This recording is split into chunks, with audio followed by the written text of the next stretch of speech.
If you bought a house in the Bay Area or at the start of hurricane season, you might have spent a lot of time looking at a map like this one. This is the storm surge map for Pinellas County. This, along with flood maps, can help you figure out if you need flood insurance or if it's a good idea to get it. But now the man who oversees the National Flood Insurance Program says you don't need to look at maps like this one to figure that out. All you need is this, your driver's license. And if it says Florida, he says you should get flood insurance. Roy Wright made that comment during an interview with the Miami Herald at an insurance conference earlier this week. He says people spend too much time focusing on where they fall in those flood zones, but Mother Nature doesn't care about those zones. And to back that up, Wright says a good majority of the 28,000 claims filed after Irma were in moderate flood zones, not high-risk ones. Now, here's the thing. This is just a recommendation. So is it still a good idea to have flood insurance no matter where you live in Florida? We sent Nightside's Sarah Rosario to find out. So get this, this house is the dividing line, and the people who live on this side of the street, they have to have flood insurance. But the people who live on this side of the street, they don't have to have it. They're not legally required. Now it's being recommended. Why? And because this is so confusing, we're going to talk to an expert to find out. I'm here with Gordon Chernicki. Hey, Gordon. How are you? So you do insurance for a living. Yes. Obviously, people are going to say, okay, you're talking to this guy. He's just trying to make a buck. Of course, he's going to tell you get insurance. But you're saying, no, people legitimately need flood insurance. Correct. Why? Well, from here down to the bay, you have more than a 1% chance of being flooded. From here up inland, you have less than 1% chance of being flooded. But you can see the difference here is very small.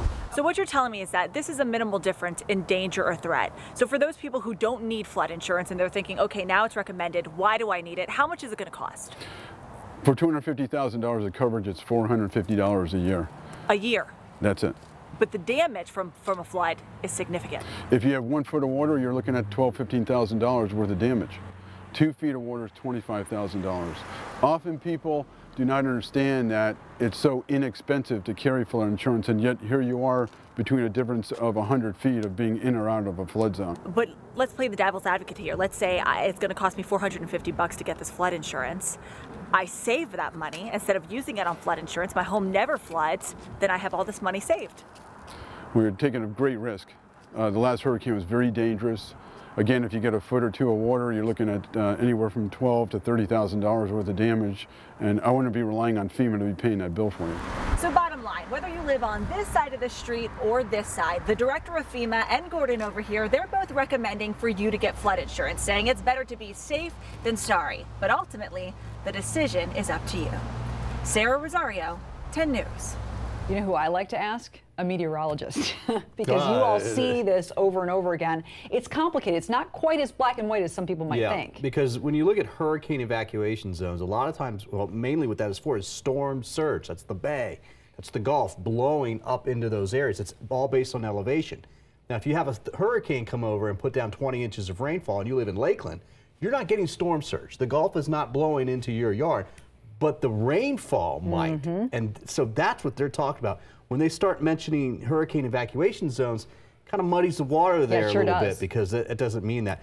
If you are mortgaging your house and you're in a flood zone, and now that it would be closer to the coast, likely you're required to have flood insurance, so you'll know that. But it's always a good idea. And a lot of times, you know, we're talking to somebody here in the studio. They've got it. They don't need it. They've got it. It's about $42 a month.